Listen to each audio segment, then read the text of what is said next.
में रह सकती है कि देखो मैं आई और उसके ऊपर अपने पूरे शरीर का मैंने वजन डाल दिया, उसके सींग तो कितने दुख रहे होंगे,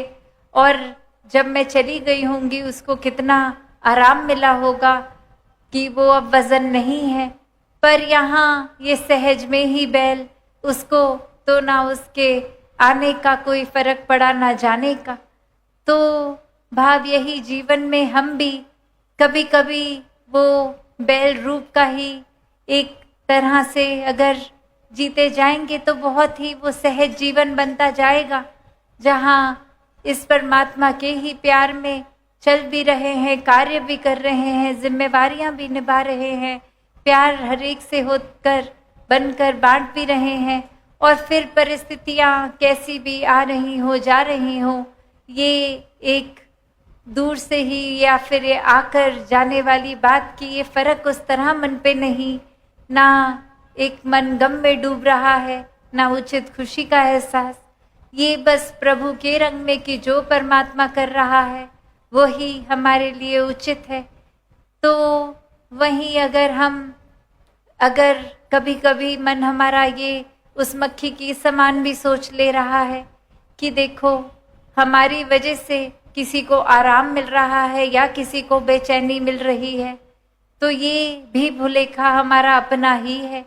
कि जो तो वाकई ही परमात्मा में मगन है उनको तो कोई फर्क नहीं है।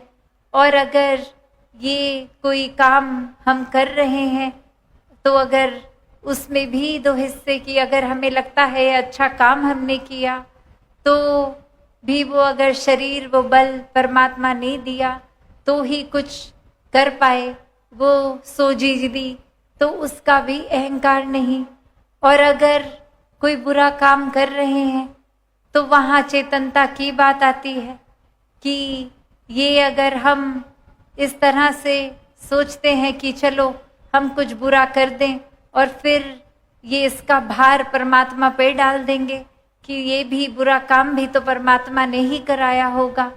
पर वहीं एक चेतनता की बात आती है कि ये बुरा काम ये कर्म करने की आज़ादी तो चाहे है हमें, अब ये चेतनता है जो हम अगर सही तरह करेंगे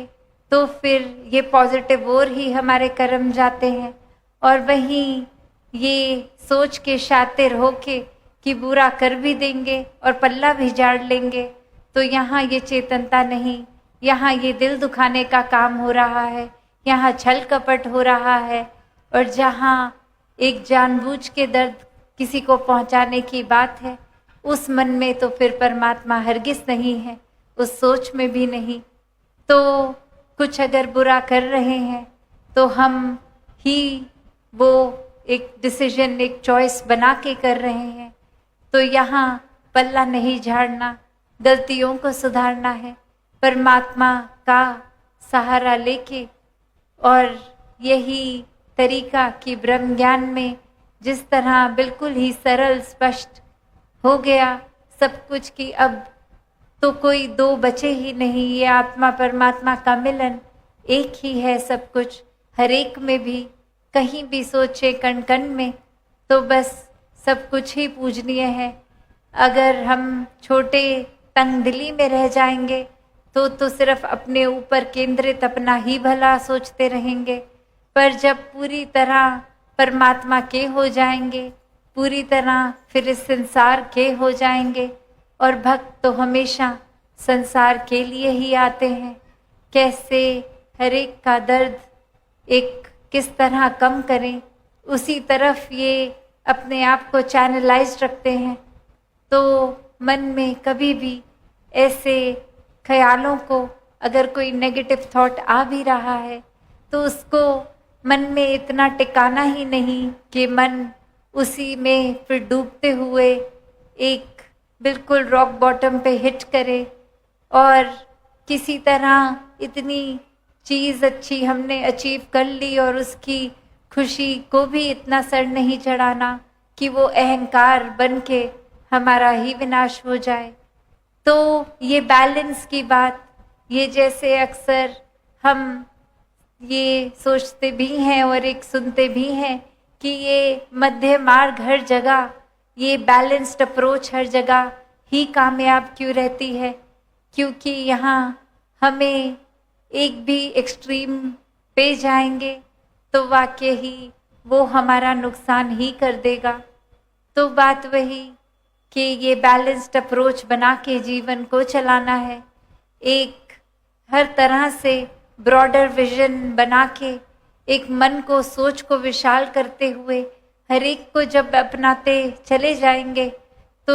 ये बात भी समझ आ जाती है कि विचार तो हर एक के अलग अलग तरह के हो सकते हैं, एक रहना सहना अलग हो सकता है, पर ये तो एक अच्छी बात है, इसको किसी भी तरह से ये बुरी कैटेगरी में नहीं आ सकता। जैसे एक बाग में भी अलग अलग फूल हैं तो ही खूबसूरती है, तो जब हमने हर एक को एक्सेप्ट किया तो इतनी सारी खूबियाँ जो उनमें हैं वो हमारे जीवन में भी आते जाएंगी, और कैसे निस्वार्थ होके फिर पूरे संसार को ही जब अपना मान लिया तो ये प्यार करते हुए हर एक की ये सेवा भाव भी मन में रहता है। तो हर कोई भक्त बन के वाकई ही एक जीवन को हर पल में जी सकता है। फिर भक्ति का मार्ग इस तरह से अपना लें तो फिर ये मन में कोई भी एक कनिंगनेस, ये एक श्रूड होके, एक चतुर होके, एक शातिर होके नहीं, भोलेपन में भक्ति, ये प्रेमा भक्ति हर पल हर कोई फिर कर सकता है। और फिर वो मन में वाकई ही ये एहसास कि परमात्मा उपस्थित है हर समय, तो फिर